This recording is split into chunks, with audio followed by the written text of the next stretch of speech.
Papa Dudut. Parati po akong nakikinig sa inyong programa. Ang ganda po kasi ng programa ninyo dahil nabibigyan ninyo ng pagkakataon ng ating mga kabarangay. Ang katulad ko na ikwento ang naranasan sa buhay. Mga ilang ulit na rin akong sububok na magpadala ng sulat ko sa inyo pero tuwing susubok ko ako ay parati akong kinakain ng hiya. Na baka husgahan lamang ako ng mga tao. Pero naisip ko rin na kung hindi ko lalakasan, itong loob ko ay hindi ko rin maririnig kung ano man ang maipapayo ninyo o ng ating mga kabarangay sa sitwasyon ko. Ako po si Carmen. Noong elementary pa lamang ako'y lumipat na ang pamilya ko sa Navotas. Galing po kaming Negros. Sa Navotas kasi yung tambakan ng mga isda na siyang hanap buhay ng parents ko. Karamihan ng mga kapitbahay namin sa Navotas ay may kaugnayan sa isdaang negosyo. Nang mag-18 years old na ako ay namasukan agad ako sa isang fast food chain. Dahil gusto ko magkaroon ng sariling pera para hindi ako aasa sa aking mga magulang. Sa pinagtatrabahuhan ay nakaipon naman ako ng kaunting pera, Papa Dudut. Dito ko sinimulan ang sarili kong negosyo kasama ang boyfriend kong katrabaho ko rin sa fast food chain. Gumagawa kami ng mga necklace at iba pang mga design gamit ang iba't ibang shells. Ito po ang naging negosyo ko, Papa Dudut. Nang mag-21 na ako ay nagkaroon na kami ng maliit na shellcraft stall. Katuwang ko pa rin sa negosyo ang boyfriend ko. Pareho kaming dalawa na hindi nakapagkolehiyo at umaasa lamang sa kasipagan at positive mindset na kaya naming palaguin ang perang pinuhunan dahil pareho rin kaming hindi umaasa sa aming mga magulang. Nang makita naming umaasenso na ang shellcraft namin, ay saka kami nag-decide na magpakasal, Papa Dudut. Aaminin ko na hindi ako nagalaw ng boyfriend ko sa mga taong nagkasama kami.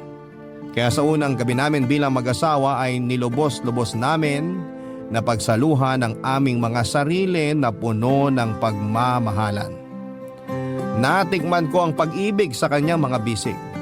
Habang yakap-yakap ko siya ay pakaramdam ko ay sobrang saya ko. Pero hindi ko ina-expect na panandalian lang pala ang lahat dahil binawi siya sa akin. Namatay agad ang asawa ko matapos ang isang buwan naming pagsasama. Ang dating masayang pamumuhay ko ay napalitan ng lungkot, Papa Dudut.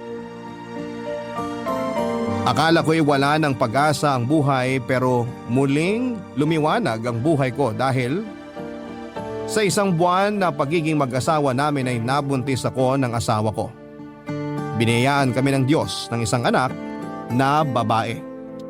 Walang iba kung hindi si Rosemar. Papa Dudut, binuhos ko po ang lahat ng pagmamahal ko kay Rosemar. Ang mga hindi ko naranasang karangyaan sa buhay ay ibinigay ko sa kanya. Pinaaral ko ang anak ko sa kolehiyo at nang makatapos na ito sa kanyang pag-aaral ay agad naman itong nag-decide na magpakasal sa kanyang boyfriend na si Andrew. Ayaw ko pa sana siyang ipakasal pero buntis na ito kaya tinuloy ang pagpapakasal ni Rosemar kay Andrew dahil dapat nitong panagutan ng kaisa-isa kong anak.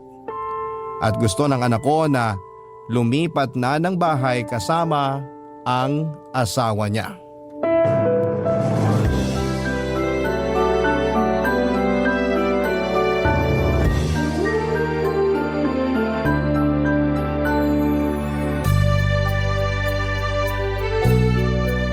Ma, parang kailangan na naming lumipat ni Andrew ng bahay. Ano? Ito ba ang gusto mo, Andrew? Opo. Kasi nga po mag-asawa na kami. Naku, ayoko. Hindi talaga ako papayag na iwan mo ko, Rosemar. Kaya dito lang kayo tumira ni Andrew sa bahay ko. Malaki naman to. Anong gagawin ko sa bahay kung ako lang mag-isa rito, di ba? Nakakahiya naman po sa inyo, tita. Pwede naman po kami humanap ng maliit na bahay na uupahan. Napag-usapan na po namin to ni Rosemar. Naku, ano ba kayo? Gastos lang yun. At ano ba yung tita-tita na yan? Nakalimutan mo na naman. Dapat mama na ang itawag mo sa akin. Sorry po, mama. Ayan. Masanay ka nang tawagin akong mama, ha? Opo, Mama. Alam ko gusto mong masolo ang anak ko, Andrew. Pero iho, wag mo namang ilayo si Rosemar sa akin. Hindi pa talaga ako handa na lumayo ang anak ko sa akin eh. Si Rosemar lang ang anak ko kaya wag mo namang kaming paglayuin. Buti sana kung buhay pa ang mga magulang ko at may kasama ako sa bahay. Si Rosemar lang ang pamilya ko. Kayong dalawa. Kaya wag niyo naman akong iwan dito mag-isa. Maluwag ang bahay. Please anak. Andrew, wag mong ilayo si Rosemar sa akin. Sige po, Mama. Hindi ko ilalayo si Rosemar sa inyo. Sa bagay, Ma. Tama naman po kayo na dito kami tumira. Tayong dalawa na nga lang ang magkasama tapos iiwan pa kita. Kaya nga, kaya wag na kayo mag-isip na bubukod kayo ng bahay at iwan ako. Parang hindi ko talaga kaya. Hindi ko matanggap ang idea na yan. Si Mama talaga. Mahal na mahal kaya kita. Hindi ko kayang iwan ang pinakamaganda kong mama. Asus! Mahal rin kita. Kayong dalawa ni Andrew. Kayo ang mga anak ko. Mahal ko kayo. Payakap nga sa baby ko. Ay, nga pala Ma. Next week magbabakasyon kami ni Andrew ha. Okay lang ba na ikaw muna mag-isa dito sa bahay? Paano kung sabihin kong hindi okay? Ma naman eh. Mag-honeymoon pa ba kayo? Nauna na nga ang full moon sa tiyan mo. Pasensya na po, Ma. Aalagaan ko naman si Rosemar at ang magiging anak namin. Nako, okay na yan. Ang importante, ilang beses ko na itong sinabi sa'yo ha, na huwag mong saktan at lokohin ang anak ko. Ako talaga makakalaban mo. Hindi po tayo darating doon, Ma. Hindi ko po sasaktan si Rosemar. Mahal na mahal ko po siya. Huwag kayong mag-alala sa amin. Kinikilig naman ako, Han. Asus, kayo talaga. Sa harap ko pa talaga kayo nagharutan. Ma naman. Lambingan lang, hindi harutan. O siya, basta mag-ingat kayo. 3 buwan na lang at manganganak ka na, Rosemar. Excited na ako sa apo ko. Magiging lola ka na, Ma. Parang ang bata pa ni Mama para tawaging Lola. Tama si Andrew, dapat hindi lolang itawag ng apo ko sa akin. Ano po ba dapat, Ma? Mami! Mami ganda! Pwede! Ayan, baby. Excited na ang mami mo na makita ka. Ang maganda mong Mami.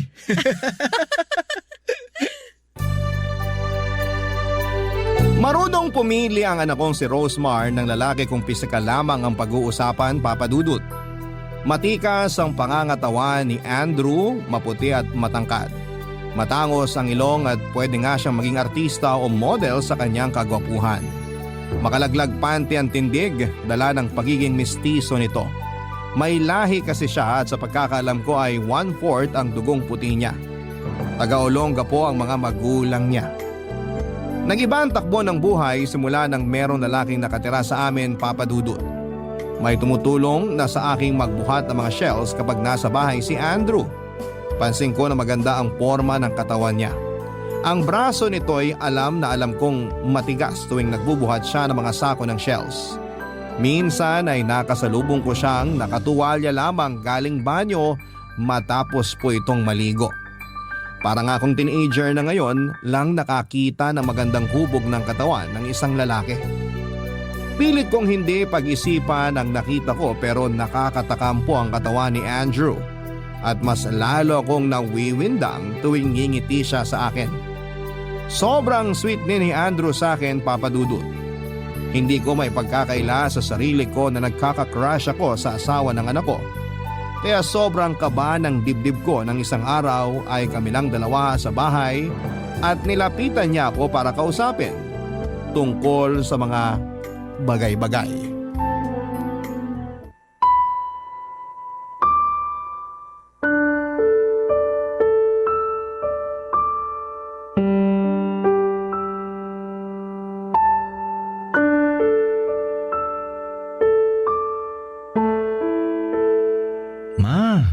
Kausapin niyo naman ako.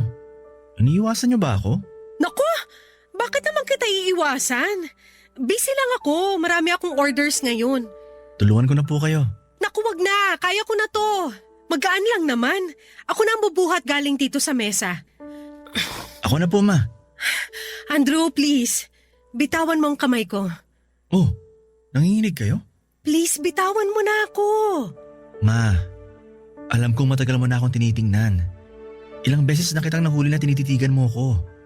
Alam kong may lihim kang pagtingin sa akin. Ano ba yung pinagsasasabi mo? Tumigil ka nga. Alam kong tama ako. Gusto mo ako, Ma. Halata sa tingin mo. Hindi mo ba naririnig yung sarili mo? Irespeto mo naman ako bilang magulang ng asawa mo. Parang anak na kita. Walang makakaalam. Ikaw at ako lang. Lumayo ka nga, Andrew. Baka kung ano magawa ko sa'yo. Hindi ba tuwing naliligo ako, hinihintay mo na lumabas ako ng banyo para lang makita ang katawan ko? Ilang beses kitang nahuli. Ilang beses kong sinadya yun. Doon ko natumbok na tama ang hinala ko. Walang duda. Gusto mo nga ako. Hindi totoo yan. Malisyoso ka lang. Ma, sabi ko nga sa'yo, walang makakaalam. Andrew, isa na lang. Bitawan mo ko. Huwag ka na mag-deny, Ma. Alam kong tinatago mo lang yung nararamdaman mo sa akin dahil asawa ko ng anak mo. Andrew, please. Magiging sikreto natin to. Itatago natin. Promise yan. Walang makakaalam. Tigilan mo ko, Andrew. Ano ba? Andrew!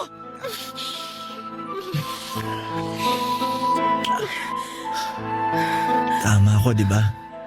Gusto mo ako. Please, bitiwan mo ko. Di ba ito ang gusto mo? Andrew, wag mong sasabihin kahit kanino to. Oo naman. Patay din ako kay Rosmar kung malalaman niya to. Ibig sabihin ba nito, pumapayag ka na maging tayo? Magiging kabit ako ng asawa ng anak ko? Huwag mong sabihin yan.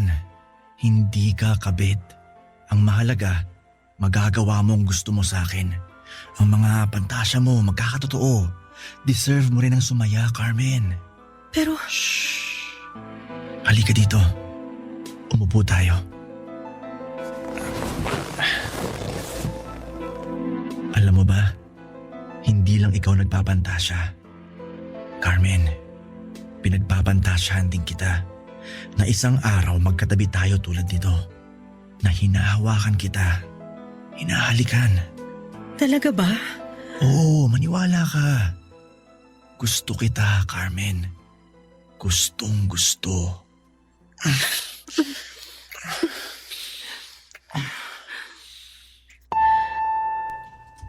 Papadudot, sobrang kakaibang init ang naramdaman ko habang dumadampi ang mga labi ni Andrew sa mga labi ko. May ibang kuryenteng pumasok sa pagkatao ko. Ang kanyang mga braso na hinihimas ko at ang kanyang matipunong dibdib na bumabangga sa akin ay sobrang nagbibigay ng ibang init sa aking pagkatao. Sa aking pagkababae na matagal nang hindi nakayakap ng isang lalaki. Ginawa namin ang gawaing mag-asawa, Papadudot. Binigay ko ang sarili ko kay Andrew nang walang pag-aalinlangan dahil sa mga oras na yon ay uhaw na uhaw ako sa init na mga bisig ni Andrew. Ang nasa utak ko lamang ay mairaos ang nararamdaman ko na matagal ko nang pinipigilan. Hindi ko inisip ang pinagsaluhan kong kaligayahan ay ang kaligayahan ng anak ko. Inisip ko lamang na parang hiniram ko lamang ang oras na yon. Si Andrew. Wala sa isipan ko ang magiging kabit niya, ang maging karibal ng sarili kong anak at hindi ako mga agaw, hiniram ko lang sandali si Andrew noon. Pero kabit ba ang tawag sa akin at paano kong malalaman ng anak ko ang sikretong malupit na ito na may nangyari sa aming dalawa ng manugang ko na si Andrew, Papadudut. Barangay Love Stories. Barangay Love Stories. Papadudut, inilihim namin ni Andrew ang naging relasyon naming dalawa. Hindi ko lubos maisip sa buhay ko na magiging kabit ako ng asawa ng anak ko. Hindi ko akalain na magiging ahas ako sa anak ko.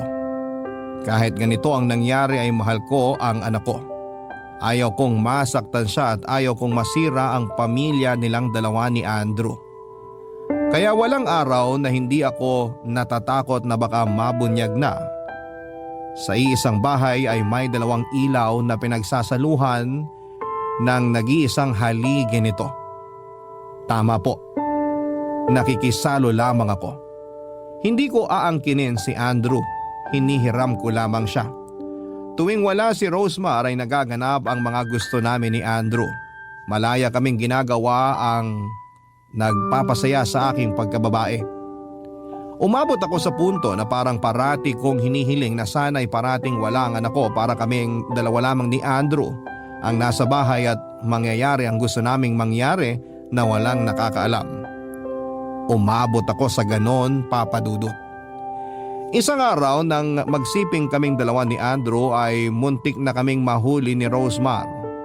Dumating siya sa bahay eksaktong patapos na kami ng pinagsaluhang init sa sahig kasama ang mga shellcraft. Hindi ko pala nalakang pinto ng kwarto. Mabuti na lamang at madali lang maisuot ang duster ko at si Andrew ay agad niyang naisuot ang shorts niya. Akala ko talaga ay katapusan na namin at mahuhuli na ang ginagawa naming pagtataksil. Sobrang fresh pa sa memory ko kung gaano ako natakot sa mga oras na yon.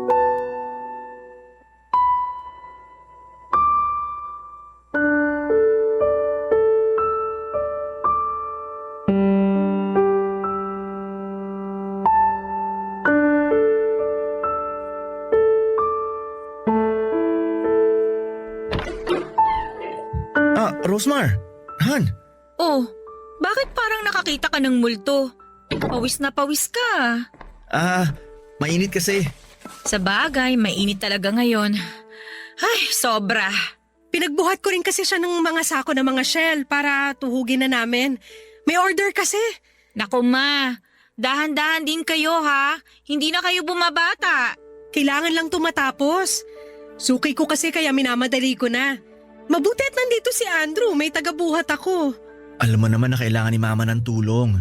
Matibay naman ang mga braso ko kaya kayang-kaya to. Huwag mo na yung i-flex-flex. Ikaw talaga.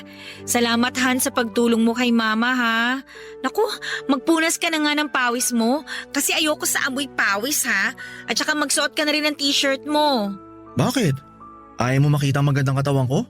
Ikaw talaga? Kumusta nga pala ang anak ko? Nasa kwarto, natutulog. Pinatulog ko.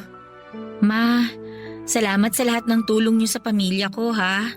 Okay lang ba talaga na dito lang kami tumira o mas dapat sigurong lumipat na kami para hindi ka namin naaabala?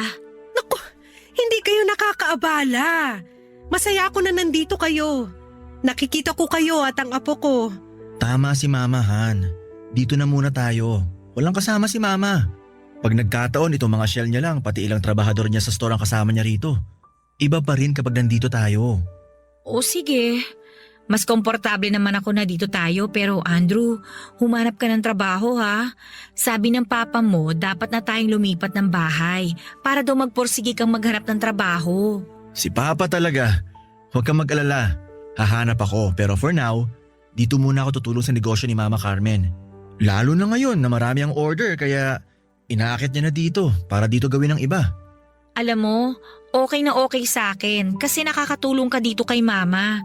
Pero mas maigi rin na may totoong trabaho ka talaga. Don't worry, Han. Hahanap ako.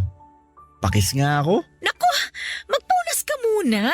Amoy pawis ka talaga. Parang pagod na pagod ka sa pagbubuhat ah. Ito na nga, magpupunas na. Punta lang ako sa kwarto natin. Maligo ka na rin. Tsura nito. Ma, okay ka lang ba dito? Okay lang ba ang lahat pagdating sa negosyo mo? Bakit naman ako hindi magiging okay? Kabisado ko na ang pasikot-sikot dito tsaka hindi naman ako nawawala ng customer. Ito ang libangan ko at dito kita binuhay. Sa bagay. Tsaka alam ko nag-e-enjoy ka dito. Pero ma, alagaan mo rin yung sarili mo ha. Parang hindi ka na nagsusuklay eh. Tsaka ma, magbra ka rin kahit nandito ka lang sa bahay. Baka mamaya may makakita sa yung ibang tao. Ngayon lang naman to. Mainit kasi. Kahit na. Ikaw talaga ma. Payakap nga ako sa mama ko. Mahal na mahal kita ma. Mahal din kita anak. Ay teka, pawis ka rin ma. Ano ba tong init ngayon ano? Grabe tuloy yung tagaktak ng pawis nyo. Kaya nga, sobrang init. Pinapawisan ako. Kailangan ko na rin magpunas. Kailangan mo nga, ma.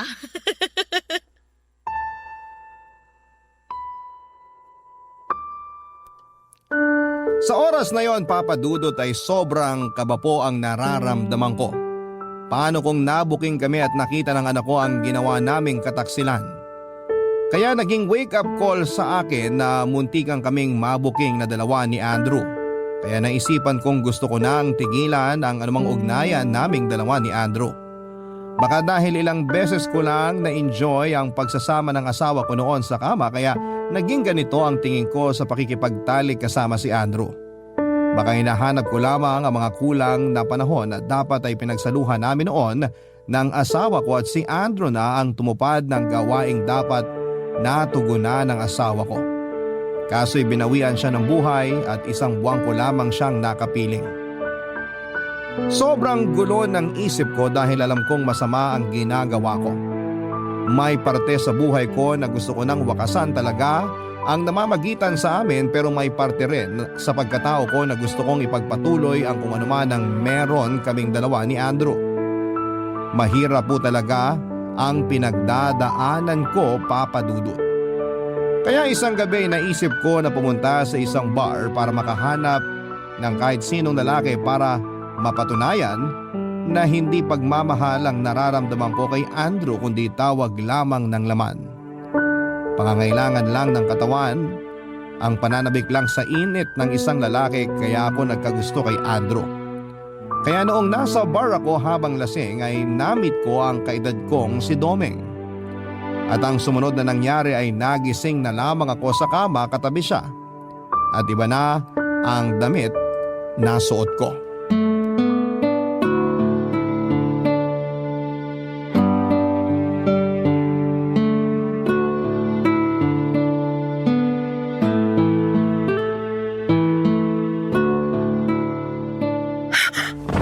Ano nangyari? Anong ginawa mo sa akin? Bakit ito na ang suot ko? Ano nangyari? Ito naman masyado kang praning. Relax ka lang. Nakakapraning naman talaga. Pag mo akong pagtawanan, anong ginawa mo? Teka, may nangyari ba sa atin? Anong ginawa mo sa akin? Nangyari sa atin? Naku, wala. Mali ang iniisip mo. Matino akong lalaki, no? Hindi ako naniniwala sa'yo. Grabe ka naman. Nagmamalasakit na nga ako sa'yo eh. Anong malasakit ang pinagsasasabi mo? Yan ang problema. Magpapakalasing ka na sobra tapos ngayon nagbibinta ka ng kung ano-ano. For the record, walang nangyari sa ating dalawa. Hindi naman ako ganung tao. May respeto ako sa babae kasi may kapatid din naman akong babae at may nanay ako. Pero bakit nandito ako sa kama mo? Bakit magkatabi tayo at bakit iba na tong suot ko? Nasobrahan ka sa inom kaya nasukaan mo yung damit mo. Kaya pinalitan ko suot mo. Ibig sabihin nakita mo ang katawan ko? Ano naman? Gusto mo matulog na may suka? Nakakahiya. Huwag ka nang mahiya. Ang importante maayos ka na. Kailangan ko na palang umuwi. Pero masakit ng ulo ko. Hangover yan. Uminom ka na maraming tubig. Pinagluto na rin kita na makakain mo. Kumain ka muna bago ka umuwi sa inyo. Salamat. Domeng. Ako si Domeng, Carmen. Sobrang nalasing ata talaga ako kagabi. Hindi ko na maalala pangalan mo. Ano pa kaya mga pinaggagawa ko? Medyo halatang lasing ka nga kagabi pero maayos ka pa naman. Wala kang ibang ginawa kundi ang sumuka. Naku, para akong matandang lasengga. Hindi naman. Halata lang na hindi ka sanay uminom.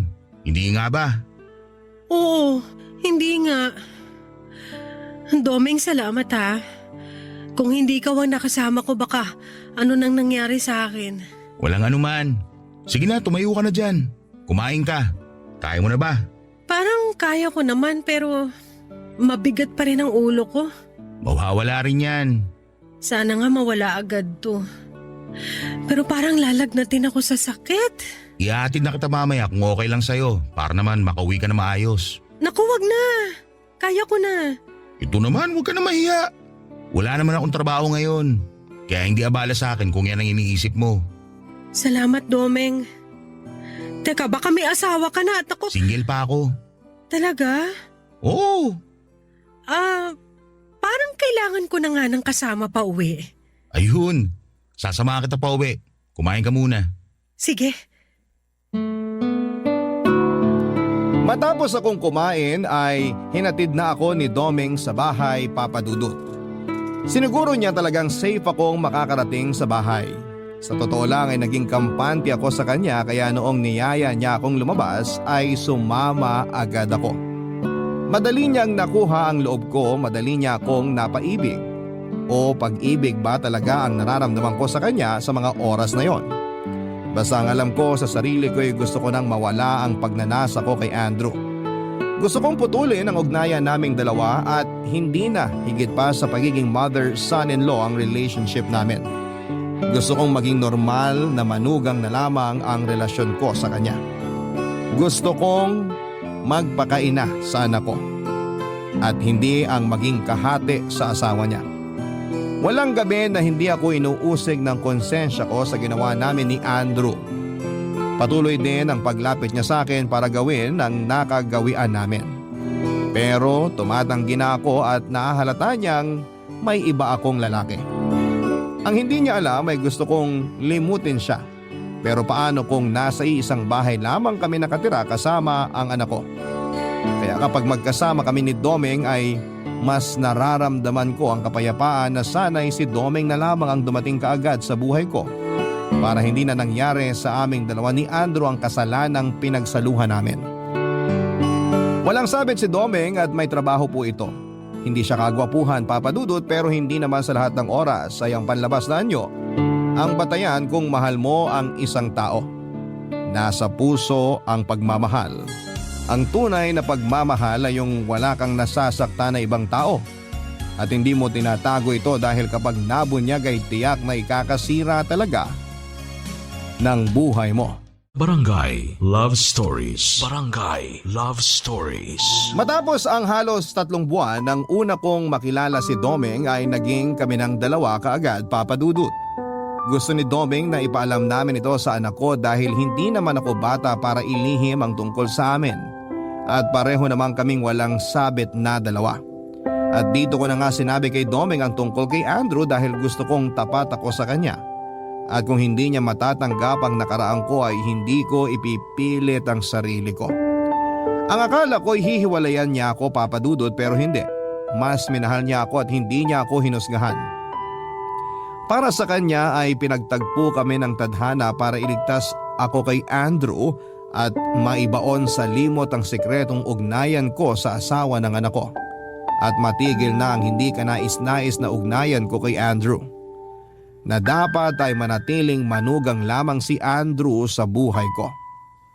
Kaya hindi maiaalis na mainit ang ulo ni Domeng tuwing naiisip niya ang tungkol kay Andrew. Para sa kanya isang oportunista ito at tinitake advantage ang kahinaan at sitwasyon ko para makuha ang gusto nito. Ang sabi sa akin ni Domeng na kailangan nang malaman ni Rosemar ang tungkol sa relasyon naming dalawa ni Domeng para tumigil na si Andrew sa kanyang pangungulit sa akin. Ayaw din ni Domeng na malalaman ni Andrew na alam niya ang tungkol sa naging relasyon ko kay Andrew. Ang gusto niya na tinanggap niya ako bilang ako at dapat hindi na niya iisipin pa ang tungkol kay Andrew. Lalo na't alam niyang putol ng ugnayan ko dito at sure akong wala na talaga, Papa Dudut. Nakapag-desisyon na akong tigilan na ang kahibangan ko kay Andrew. Pero isang araw ay nagalit si Andrew sa akin ang kamilang dalawa sa bahay. Nalaman niya na pinaalam ko na kay Rosemar ang relasyon naming dalawa ni Domeng.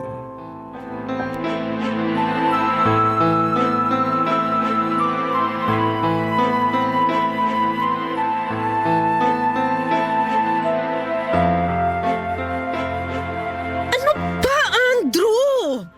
Tingnan mo ko! Anong ginagawa mo? Kaya ba ayaw mo na sa akin dahil dun sa matandang lalaking yun? Hindi siya matanda. Kaedad ko siya. At wala siyang sabit. Siya ang dapat kong patulan at hindi ikaw. Kaya tigilan mo na ako. Mahal ko si Domeng. Mahal ko siya kaya pwede ba tigilan mo na ako? Hindi ako naniniwalang mahal mo si Domeng. Gusto mo lang takasan ang relasyon natin. Ito ang tama. Walang tayo. Dapat sa simula pa lang alam mo na walang tayo. Carmen naman, alam kong masaya ka sa akin. Masaya ka sa ginagawa ko sa'yo.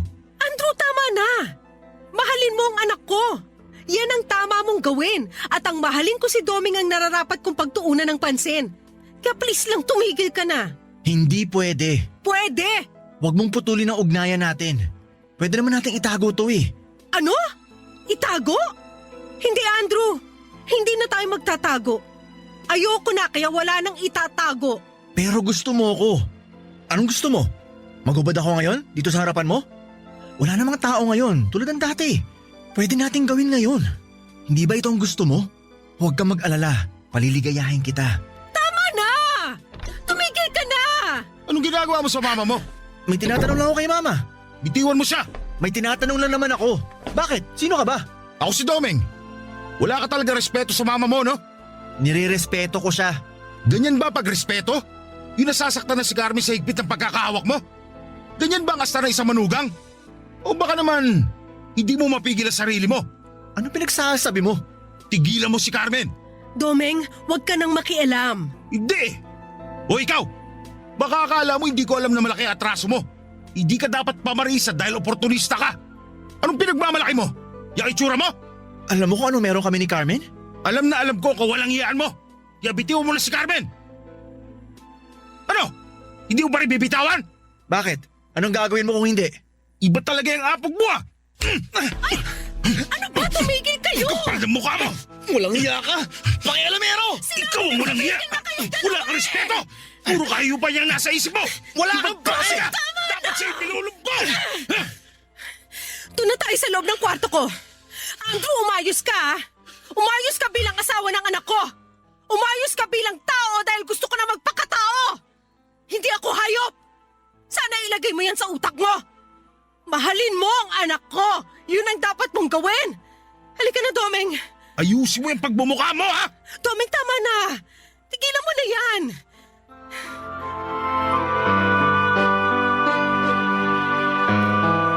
Papadudot naging panangga ko si Domeng laban kay Andrew. Siya ang matibay na pader na sinasandalan ko sa mga oras na yon.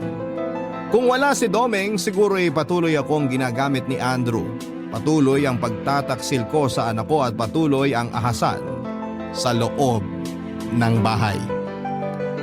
Nalaman ni Rosemar ang nangyari kay Andrew at kay Domeng. Naging masama ang loob ni Rosemar kay Domeng dahil sa natamong pasa ni Andrew sa mukha niya.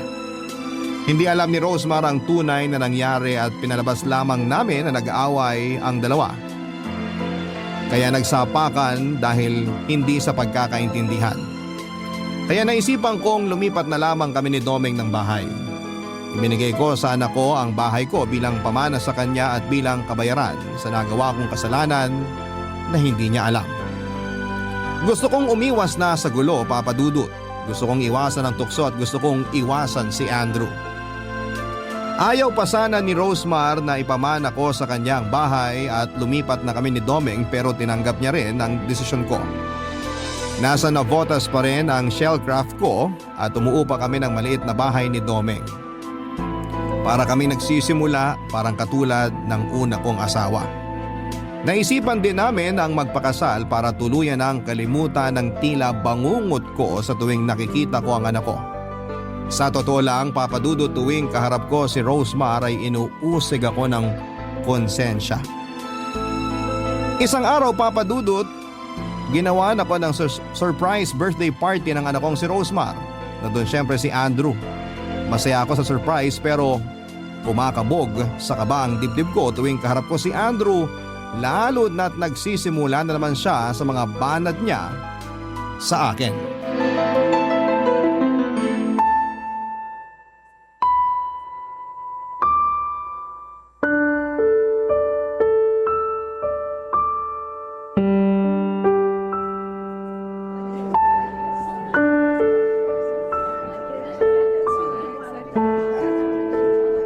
Carmen, Huwag kang magsimula, Andrew. alam kong gusto mo pa rin ako. Pwede pa rin natin gawin yung mga ginagawa natin. Sa totoo lang, miss na kita. Tumigil ka.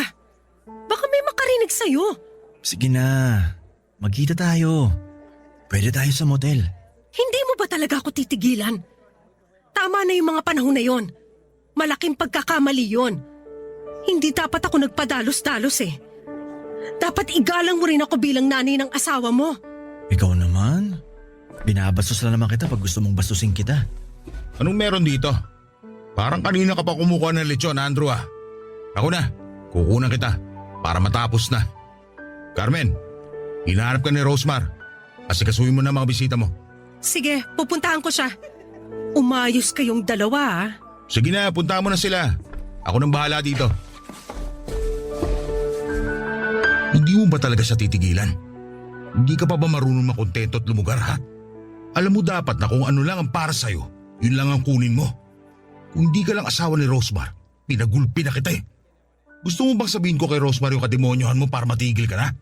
Sasabihin ko na pinipilit mo lang si Carmen. Sasabihin ko rin sa asawa mo na isa kang walang kwentang tao dahil pati nanay niya mismo, inaswang mo. Hoy, wag mo akong subukan. Pinalagpas ko lahat ng mga nangyari sa inyo. Pero ngayong asawa ko na si Carmen, hindi ka na makakaporma ng alanganin. Ang bait ni Carmen sa inyo tapos winawalang hiya mo. Kaya subukan mo ulit hirita si Carmen. Ako natutugba sa'yo. Naintindihan mo? Bobo ka ba? Hindi mo naintindihan yung sinabi ko? Naintindihan ko. Han, ano nangyayari dito? Tito Domeng, sana naman hindi kayo ulit magkainitan ni Andrew ha. Birthday ni Mama. Baka bugbugin nyo na naman si Andrew. Magagalit na talaga ako sa inyo. Hindi naman. Ito nga, tinutulungan ko siya maghiwa ng lechon. Gagawin daw nilang pulutan ng mga trabador ng mama mo. Okay po. Ay, teka, family picture tayo. Sumali ka na rin, Tito. Tara. Okay. Sige.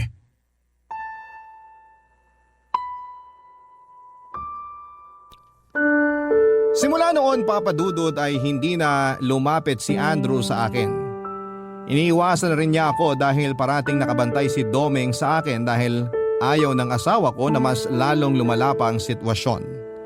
Ilang beses na rin naming pinag-usapan ni Domeng kung sasabihin ba namin kay Rosemar ang katotohanan o hindi na dahil tapos na naman ang lahat at nakakatiyak na akong hindi na magkakamaling lapitan pa ako ni Andrew para alokin muli. Sa hindi ko pagsasabi kay Rosemar tungkol sa sikretong nangyari sa amin ng asawa niya ay parang may kulang sa pagkatao ko. Hindi ako naging buo dahil karga-karga ko ang bigat ng sikretong gustong kumawala. Paano kung sasabihin na namin kay Rosemar? Ano po ang mangyayari? Mapapatawad niya ba ako? Maiintindihan ba ako ng anak ko na tinikman ko ang asawa niya sa mga oras na wala siya sa bahay noon? Paano kung malaman ng apo ko na ang lola niya ay dating nagpakalmot sa tatay niya? Marami akong iniisip na posibleng mangyari sa oras na mabunyag ang sikretong malupit na ito, Papa Dudut. Baka nga may panahon na ang magsasabi ng kung ano nga ba ang dapat kong gawin. Pero ayaw kong masaktan ng anak ko. Dapat, noong una pa lamang ay hindi ko na pinasok ang ganito sa buhay ko. Dapat pinigilan kong magkaroon kami ng affair ng manugang ko. Papa Dudut, handa po akong tanggapin ang kaparasahan sa mga nagawa ko. Gusto kong mamuhay na wala itong pag-uusig sa konsensya ko. Sana kung kaya ko nang sabihin ang katotohanan sa anak ko ay mapatawad niya ako. Matatanggap niya ako tulad ng pagtanggap sa akin ni Domeng, tulad ng pagmamahal ni Domeng na walang hinihinging kondisyon. Ang inyong forever kapuso at kabarangay, Carmen. Dear Papa Dudut, kilalang pamilyang Pilipino sa pagkakabuklod-buklod. Nasa kultura na po natin na magsama-sama 1 o 2 beses sa isang taon para magkumustahan sa pamamagitan ng reunion. Noong bata pa kami ng mga kapatid ko ay laging sinasabi sa amin ni Mama na pamilya lang daw ang matatakbuhan namin sa oras ng kagipitan at pangangailangan. Kaya dapat ay hindi namin sirain anumang relasyon ang meron kami sa aming mga kamag-anak. At kahit na nga ngayong matanda na ako ay dala-dala ko pa rin sa puso ko ang mga pangaral na yon sa amin ng nanay namin. Bago ko ipagpatuloy ang pagkikwento ay gusto ko munang bumati ng isang magandang tanghali sa mga kabarangay natin. Ako si Lana, kaka-34 ko pa lamang at taga Fairview, Quezon City. Isa ako sa mga libu-libong tagapakinig ninyo. Sa katunayan ay Nahawaan ko na nga ang mister ko sa pagmamarathon ng mga istorya ninyo online.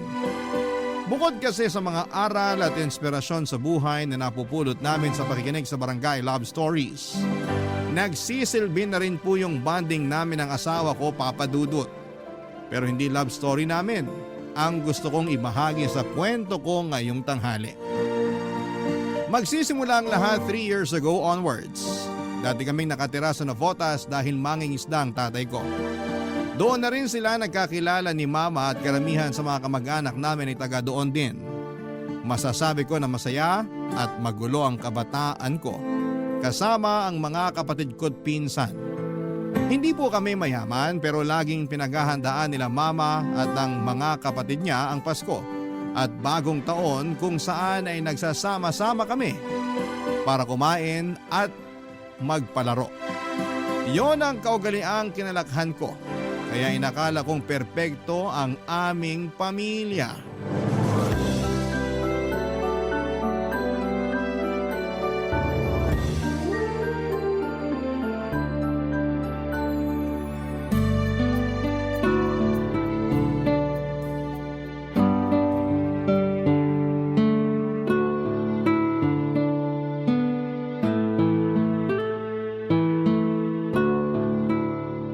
Ate Miriam, ano na?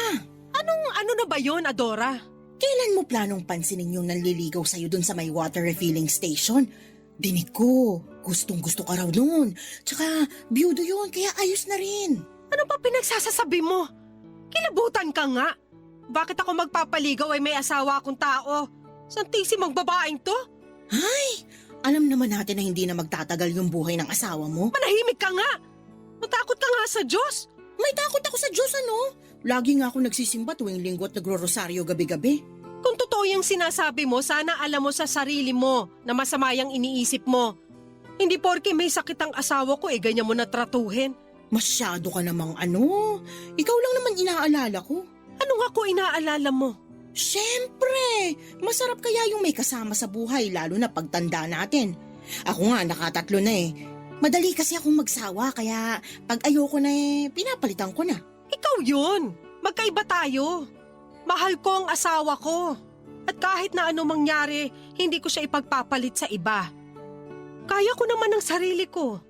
Tsaka may mga anak ako, hindi ko kailangan maghanap ng ibang kasama. Hindi naman garansya na makakasama mo pa dito sa bahay niyo yung mga anak mo, lalo na pag nagsipag-asawa na sila. Nandito na po ako. Wala na. Bakit ngayon ka lang, nak? Ay, heavy traffic po kasi kaya medyo ginabi ako. Tapos may hinuhukay pang kanal dun sa main road kaya isang kalsada lang yung nadadaanan. Hassle nga po eh. Uy, Tia, nandito po pala kayo sa bahay.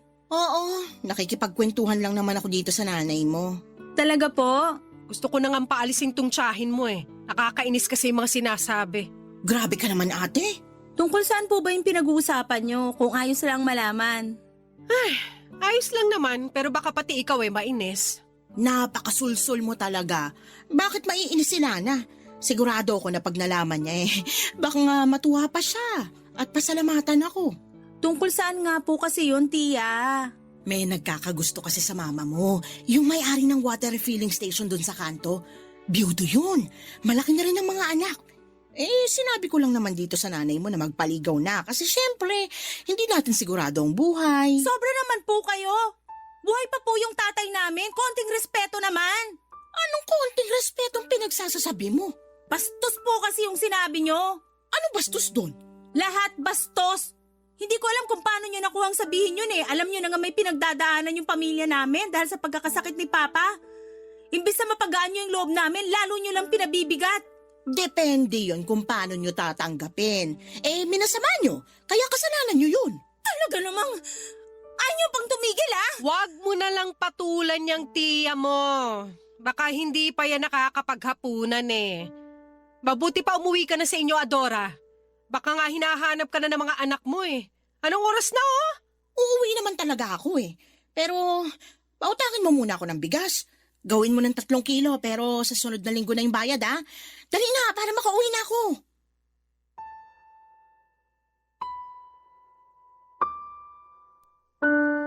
Papadudot pangalawang kapatid ni Mama si Tia Adora.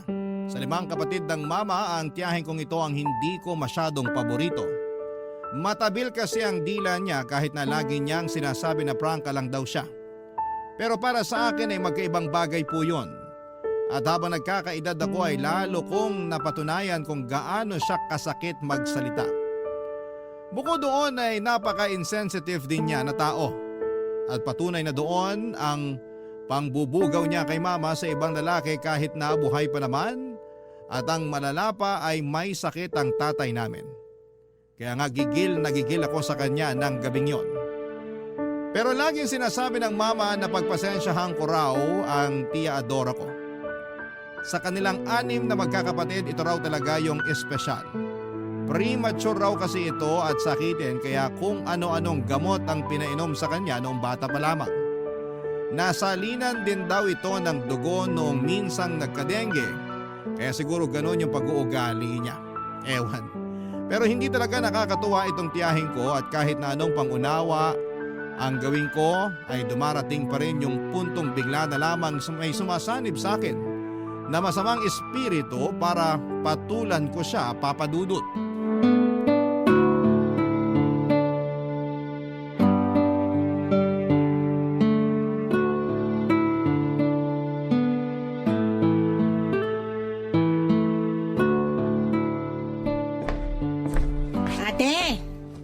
Ate, nandiyan ka ba sa tindahan nyo? Ay, tiya, kayo pala. Wala po si Mama, namalengke po. Ay, ganun ba? Pwede ba akong makautang? Ano pong uutangin nyo? Panlaba lang sana. Sabong bareta tsaka powder. Ay, samahan mo na rin ng sabong mabango, pampaligo tsaka shampoo at conditioner. Sige po, pero kailan nyo po planong bayaran? Grabe ka naman. Di ko pa nga nagagamit yung mga inutang ko. Tinatanong mo na kung kailan ko babayaran. Huwag niyo po sanang masamain. Siyempre, pinapaikot lang ni Mama yung puhunan ng tindahan. Babayaran ko naman kayo Masyado kong sigurista.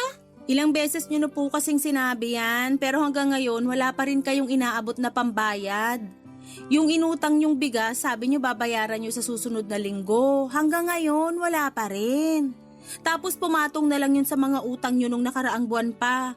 Madadagdagan na naman po ngayon. Wala na pong space sa listahan niyo, Di isulat mo sa likod. Late-late na bagay pinoproblema mo. Huwag naman po kayong ganyang magsalita. Paano hindi ako magkakaganito? Akala mo ang laki-laki ng kasalanan ko sa inyo kamag-anak nyo naman ako. Kaya nga po pinagpapasensyahan namin kayo kapag delay yung bayad nyo kasi kamag-anak namin kayo. Ito na po yung mga kinuha nyo, Tia. Pinlastik ko na rin para di na po kayo mahirapang bitbitin. Ay, salamat naman. Buti naisip mo yan. Walang anuman po. Ingat po kayo. Sandali. Maalala ko lang. Parang malapit ka nang mag-birthday, di ba? Po? Opo. Sa susunod na buwan na yon. Buti pa kayo naalala nyo. Ako kasi nakalimutan ko na. Ay, syempre. Tanda ko lahat ng birthday ng mga pamangking ko, no? Okay po. Pero, ilang taong ka na ba sa birthday mo? 30? Hindi po. 32 na po ako noon. Nako, lalagpas ka na pala sa kalendaryo. May masama po ba doon? Meron. Lalo na hanggang ngayon wala ka pa rin pinapakilala sa mama mo. Kailan mo ba kasi planong mag-asawa? Asawa agad? Wala pa nga po akong boyfriend. Di sige, boyfriend. Kailan ka ba magbo-boyfriend? Tia Adora. Wag mo na akong lilinyahan na wala ka pa namang hinahabol na deadline kasi ipapaalala ko lang sa'yo na hindi ka na bumabata. May expiration yung matres nating mga babae kung plano mo magkaanak. Baka mahirapan ka na. Sige ka. Alam ko naman po yun. Alam mo naman pala bakit hanggang ngayon wala ka pa ring boyfriend? Siguro babae gusto mo, no? Huling check ko sa sarili ko, lalaki pa rin naman po.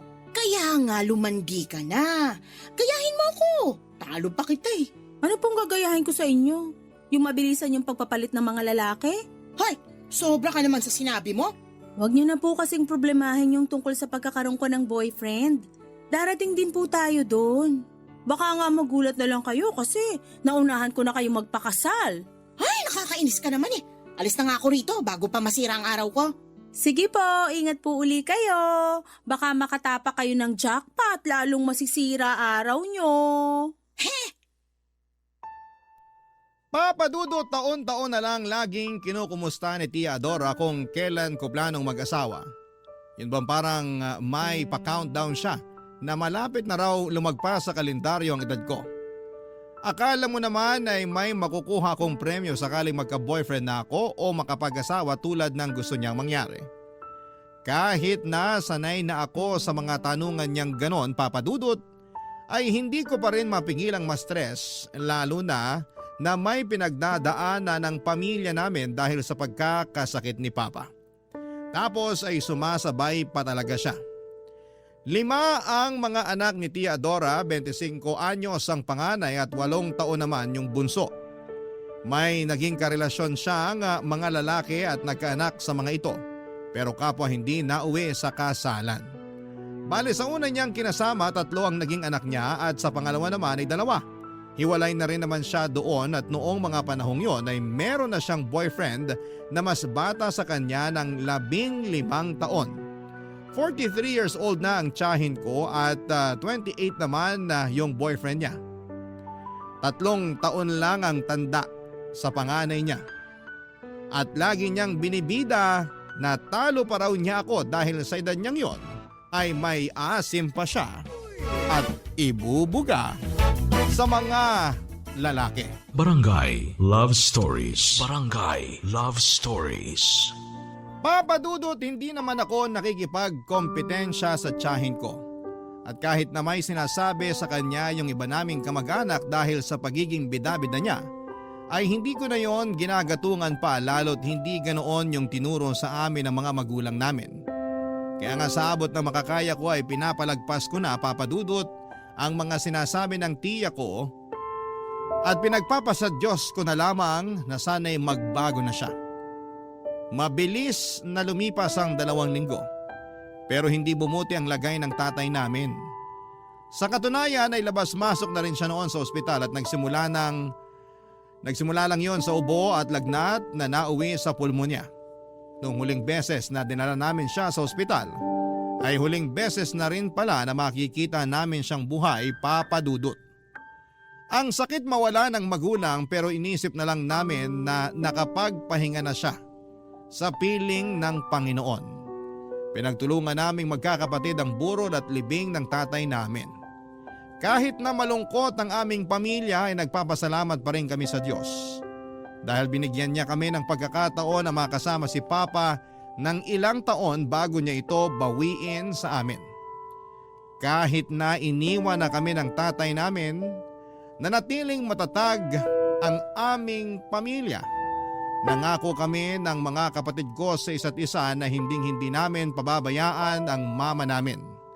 Pero lagi namang sinasabi ni Mama na kaya niya ang sarili niya at ayos lang daw kung gusto na naming mag-asawa o bumukod.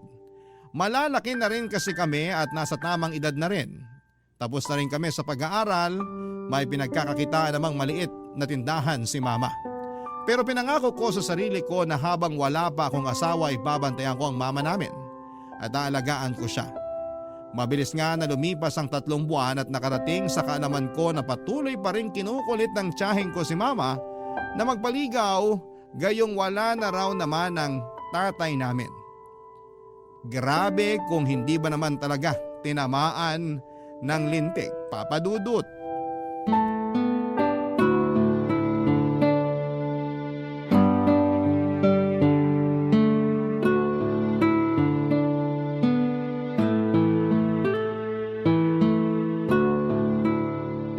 Alam mo, malapit na akong mapikon dyan sa tiyahin mo, nak. Ang kulit! Panay bugaw sa akin doon sa biyudong may-ari ng water refilling station dyan sa kanto. Sinabi ko na ngang hindi ako interesado, pilit pa rin ang pilit. Bilib nga po ko sa inyo kasi hanggang ngayon hindi pa kayo napipikon kay Tia. Mapipikon pa lang, sabi nyo. Ang haba rin ng pasensya nyo eh. Oo naman, kasi iniisip ko pa yung mararamdaman niya. Kilala mo naman yung tiya mo, napakabalat sibuyas. Opo, pero siya nga hindi niya iniisip yung nararamdaman nyo. Kamamatay lang ni Papa pero gusto niya na agad na palitan nyo. Kahit nga nung may sakit pa lang ang papa nyo, Sabi na siya ng sabi tungkol sa bagay na yon. Sa susunod, sasabihin ko na talaga sa kanya na kung gusto niya, siya na lang yung magpaligaw doon. Total, sanay naman siya na maraming nagkakagusto sa kanya. Ay opo, proud pa nga siya na marami pa rin daw nagkakandara pa sa kanya kahit na may jowa na siya. Wala naman akong pakialam do kasi buhay niya yon. Ang akin lang sana, wag niya na akong idamay. Kahit na wala na ang papa niyo, hindi ko yun ipagpapalit sa iba. Kontento na ako na siya lang yung lalaking minahal at pinakasalan ko. Hindi ko na kailangan kumilala ng ibang lalaki, no? Sana maintindihan ni Tia na hindi lahat ng tao katulad niya. Yun bang hindi mapakali kung walang lalaki? Pero ako lang naman to. Matanda na rin kasi ako kaya ayoko na talagang pumasok sa panibagong relasyon na yan. Kaya lang ikaw, bata ka pa at hindi ka pa nai-in-love. Ang akin lang naman, may plano ka bang mag-asawa o mag-boyfriend man lang? Meron naman po. Yung totoo, may naliligaw po sa akin, Ma. Talaga? Isagutin mo na yan. Hala si Mama, oh. Naliligaw pa nga lang. Natuwa lang naman ako kasi ngayon mo lang sinabi na may nanliligaw sa'yo. Kaya nga sana wag mo nang patagalin, ha? Hindi na uso yung inaabot ng ilang buwan. Sagutin mo na agad para maipakilala mo na rin sa amin ng mga kapatid mo. Naku, matutuwa yung mga yun. Huwag po kayong mag-alala kasi feeling ko, siya na talaga. Matagal na rin kasi niya akong gusto. Ako lang yung nagtataboy sa kanya nung una. Talaga? Bakit mo naman siya tinataboy? Kasi naiinis ako sa pagiging mahangin niya. Pero habang unti-unti ko siyang nakikilala, nalaman ko na mabait naman pala talaga siya. Maginoo at magalang. Sigurado ako magugustuhan niyo rin siya sakaling ipakilala ko na siya sa inyo. Kung ganon, excited na ako. Basta balitaan mo ko sakaling sinagot mo na siya, ha? Magluluto ako ng masarap pag pumunta siya rito sa bahay natin. Sige po. Pero pwede ba ngayon na kayo magluto ng masarap? Namimiss ko na po kasi yung special sisig niyo eh. Nung nakaraang araw pa ako nagkikrave noon. Nako! At naglambing na nga atong anak ko. Sige na po. Ako na magbabantay sa tindahan habang nagluluto kayo. Damihan niyo po ng sili ah. Gusto ko yung maanghang. Oo, nadamihan ko talaga para pag humingi yung tiya mo ay mapaltos yung bibig niya sa anghang. Manaman! Joke lang. Pero kilala mo naman yung tsahin mong yun. Kahit 5 bahay yung layo sa atin, naaamoy niya pa rin kung ano yung niluluto nating ulam. Lalo na kung masarap. Oo nga po. Maya-maya pupunta na siya rito na may dalang platito. Oo, tapos masahol doon may panibago na naman siyang uutangin sa tindahan natin. Ay, nako! Si Adora talaga! Papa Dudut, tuwang-tuwa si Mama nang malaman niyang merong nanliligaw sa akin. Sa katunayan ay gusto na raw niyang sagutin ko yon para naman may pakilala ko na sa kanya. Sa totoo lang ay matagal na kami nag-uusap nitong katrabaho ko. Masugid ko na talaga siyang manliligaw pero hindi ko lang masyadong pinapansin. Akala ko ay mawawala na lang yung pagkagusto niya sa akin pero ako yung biglang nagkagusto sa kanya.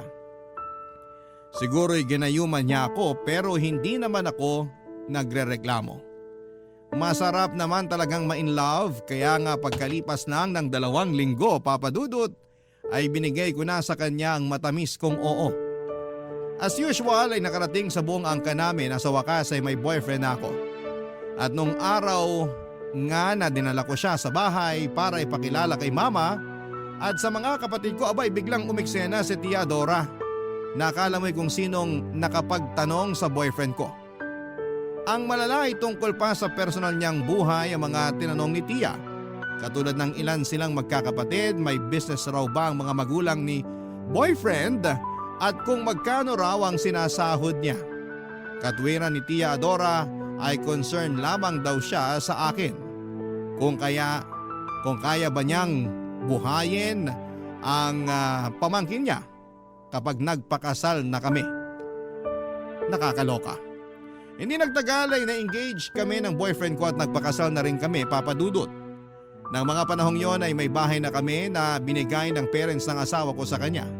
Pero i-renovate pa lang namin kaya sa bahay muna kami tumira. kasama si mama lalo na noong nabuntis ako. Inabot din ng 1 taon ang renovation pero dahil cesarean ako ay pinili ko muna magstay sa bahay namin para maalagaan ni mama. Ang hirap din kasing kumilos kung ako lang mag-isa, lalo na at sariwa pa yung tahi ko. Pero nakaraos din naman ako at hindi nagtagal ay sumapit yung araw ng pagpapabinyag namin sa aming baby. Pero hindi ko akalain na pati yon ay guguluhin ni Tia Adora nang mag-imbita siya ng sandamakmak niyang mga kazumba sa binyag ng anak ko para makikain, Papa Dudut.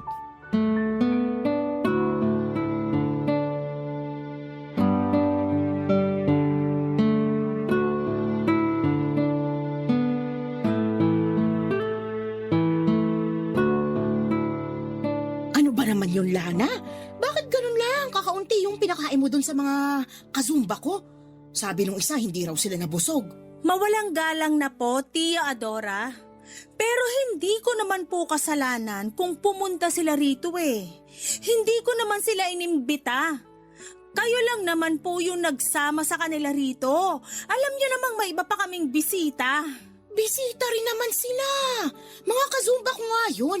Eh di sana kayo yung nagpabinyag, saka kayo rin yung nagpakain. Ano sinabi mo?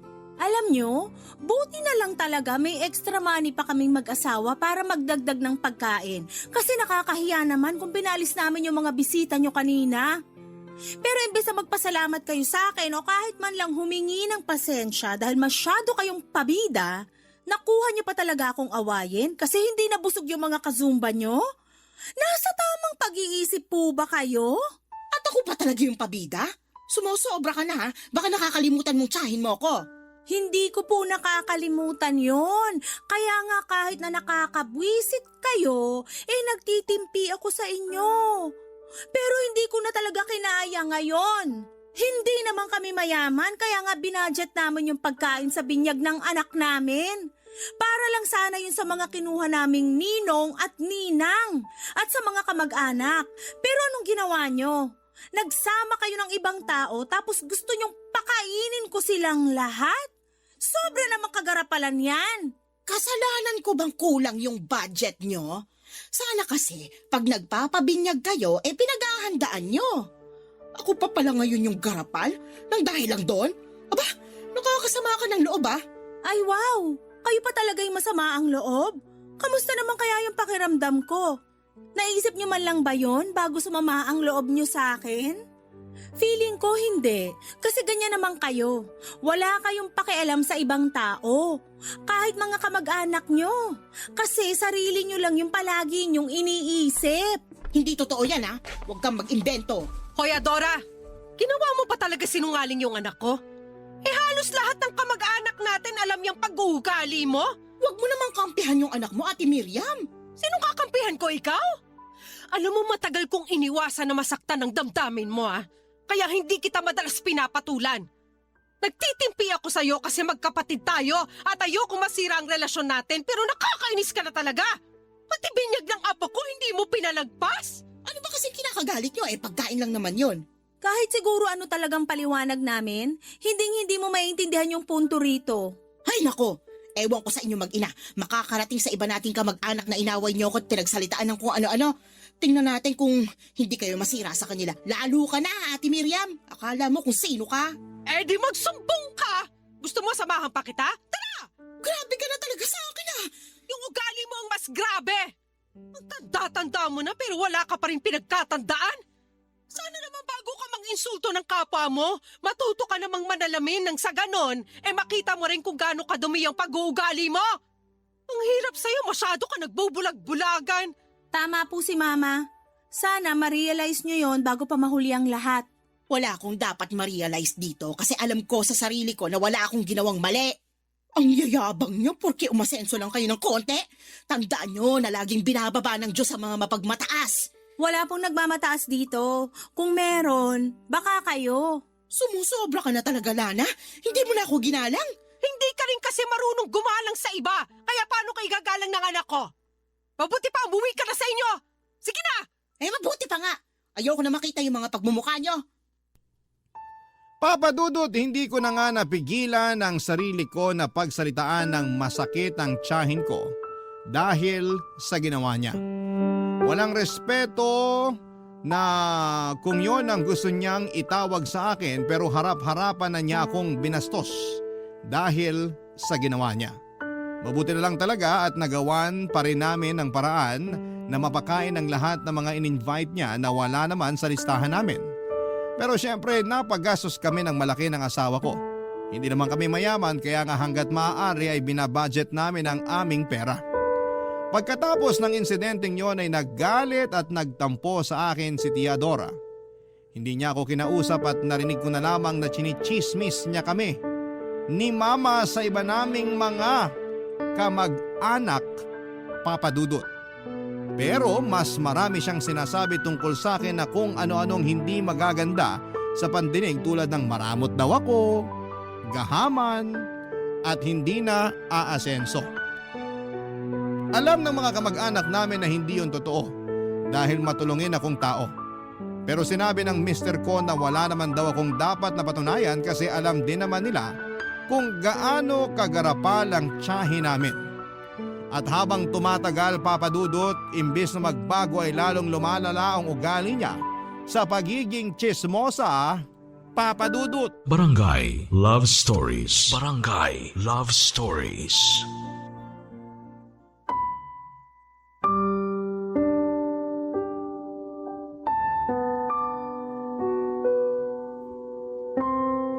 Papa Dudut, nag-decide na kaming lumipat sa bahay namin ang mister ko bago pa ako mapanot sa stress dahil kay Tia Adora. At laking luwag sa dibdib na sa wakas ay malayo na rin ako sa kanya. Pero syempre challenging din dahil nasanay na ako na nasa tabi ko si Mama. Bukod doon ay nami-miss ko rin sila ng mga kapatid ko kaya nga madalas akong tumatawag sa kanila sa bahay. Mabuti na lang dahil lagi rin nila kaming binibisita ng mag-aama ko para naman mabawasan ang lungkot ko. Marami ako narinig na kwento tungkol sa lugar namin nung umalis ako pero ang pinaka-highlight talaga doon ay ang pakikipagtana ni Tia Adora sa ibang lalaki. Na nakilala lang daw niya sa isang dating app isang buwan pagkatapos kong umalis sa Navotas. Oo, iniwan niya ang mga anak niya. Yung mga bata pa ay kinupkop at inalagaan ni Mama. Naawa naman daw kasi siya lalo pa at may sarili na ring pamilyang panganay na anak ni Tia. Kaya walang titingin sa iba na mga pinsan ko. Wala namang kaso sa akin yon dahil naaawa din ako sa kanila. Para na rin kahit papaano ay may kasama si Mama sa bahay at pagbabantay ng tindahan niya, Papa Dudut.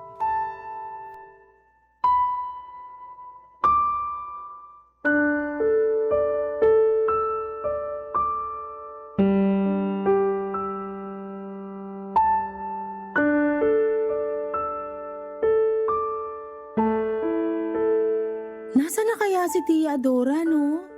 Hindi na ba talaga siya uuwi? Kawawa naman po yung mga anak niya. Ewan ko. Wala sa aming nakakaalam kung saan siya pumunta. Hindi rin naman magawang tumawag kahit man lang kumustahin yung mga anak niya. Grabe. Hindi ko akalain na meron palang mga magulang na kayang abandonahin yung mga anak niya para lang sa isang lalaki. Kaya nga eh.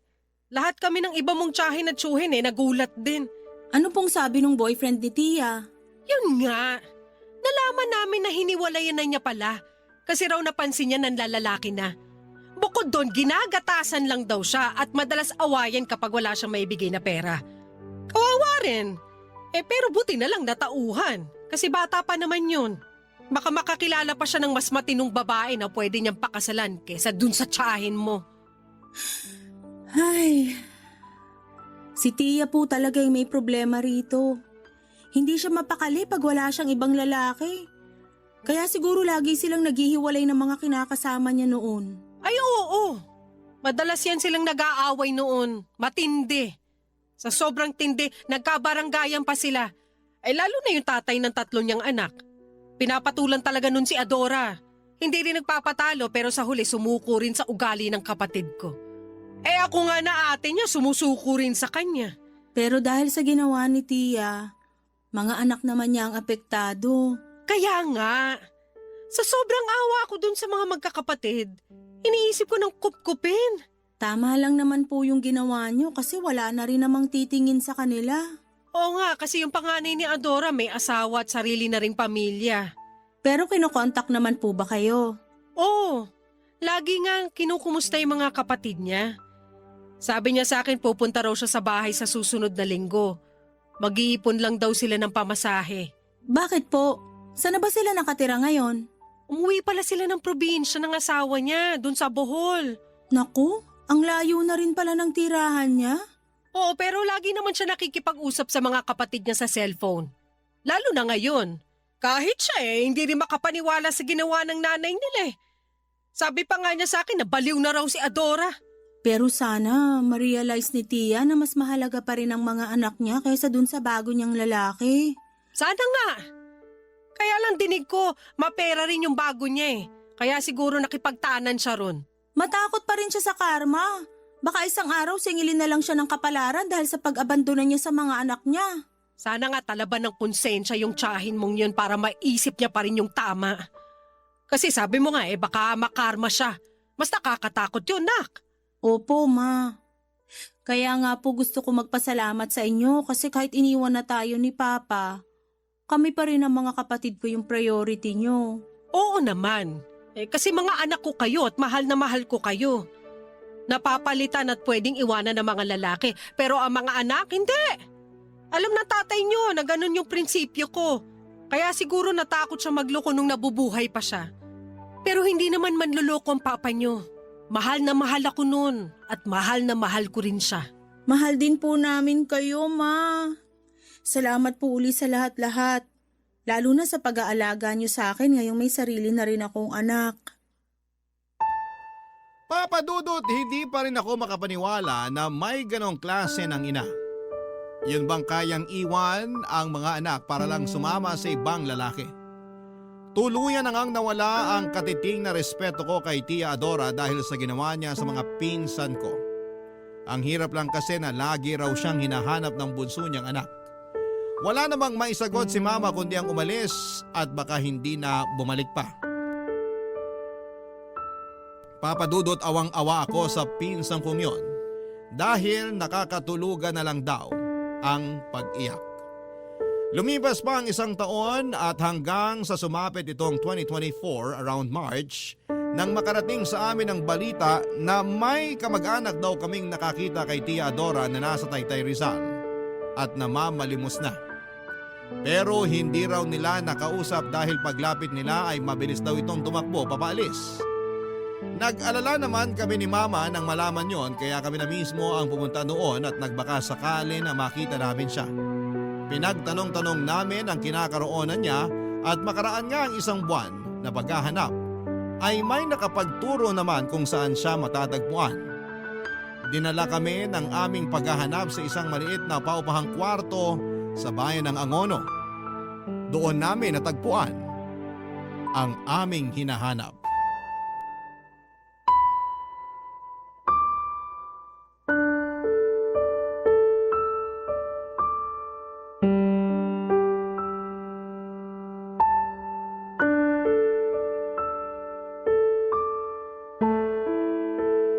Pasensya na kayo ate, kasi hindi pa ako nakakapag-ayos ng bahay. Kakagaling ko lang sa pagtitinda kaya medyo pagod pa ako. Hindi ko lang din kasi akalain na mahahanap niyo ko rito. Wala namang kaso kung magulo pa tong nirerentahan nyo.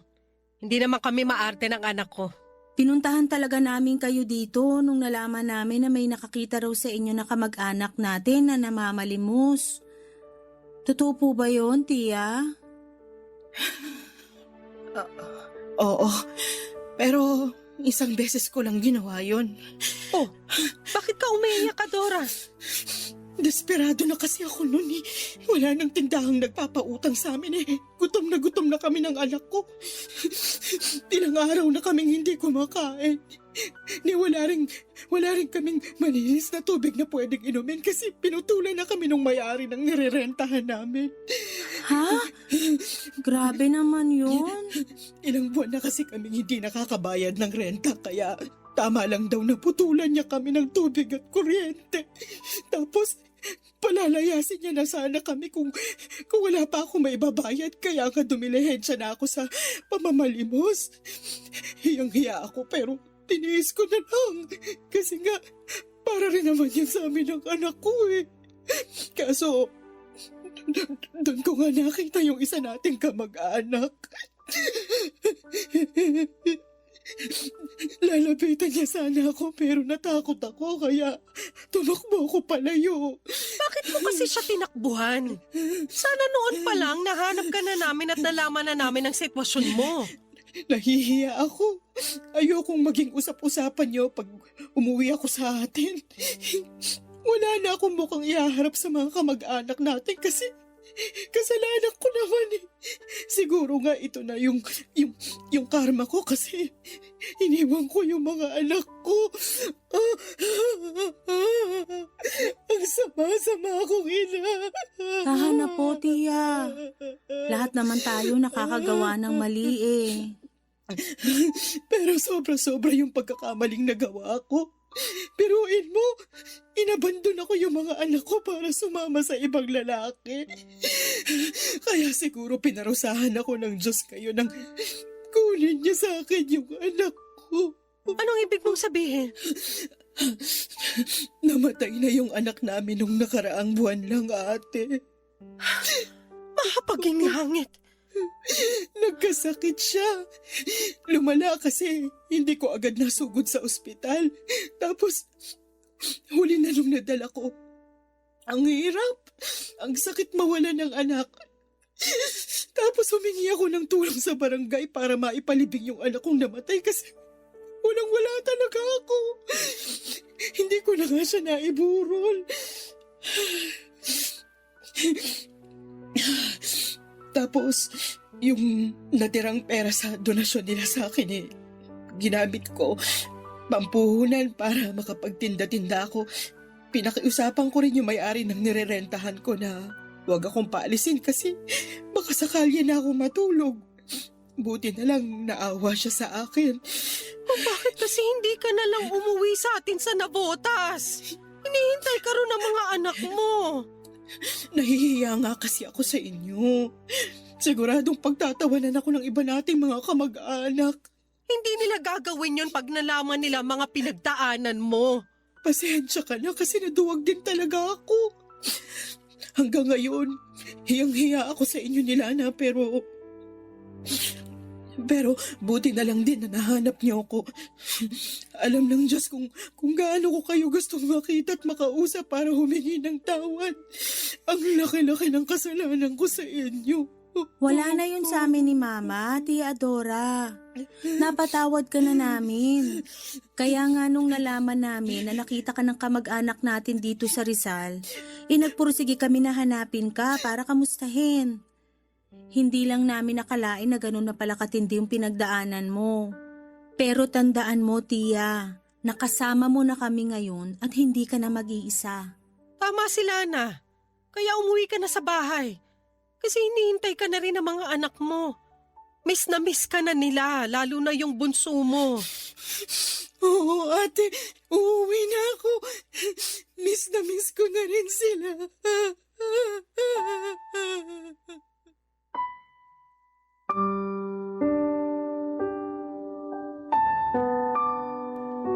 Papadudot awang-awa kami ni Mama sa mga sinapit ni Tia Dora. Ayon pa sa kanya ay naging malupit daw ang kinakasama niya noon. Noong nagtanan sila ay dinala siya nito sa Rizal, nagsama sila at nabuntis pero 3 buwan pa lamang ang tiyahin niya or tiyan niya nang magloko ito at iwanan na siya. Nalaman niyang nagsisinungaling lang pala ito sa kanya noong sabihin itong mapera ito kasi may negosyo. Masyado raw nasilaw sa pera sa Tia Dora kaya nagpauto siya rito at hindi na nakapag-isipan ng tama. Kaya nga noong karmahin siya at magkasunod-sunod ang kamalasan sa buhay niya ay pinagsisihan niya ng husto ang mga kasalanan niya. Sa ngayon, papadudot nasa Navotas na ulit ang tiyahin ko kasama ang mga anak niya. Nagkapatawaran na rin naman sila kaya masaya na rin kami para sa kanila. Tinulungan din siya ni Mama na makapagsimulang muli sa pamamagitan ng pagpapahiram ng puhunan para ipagpatuloy ang pagtitinda niya. Kaya nga meron na ring pinagkakakitaan si Tia Adora na siyang pantustos niya sa mga pangangailangan nila ng mga anak niya. Ang laki ng pagsisisi niya sa buhay dahil naging gahaman siya at garapal.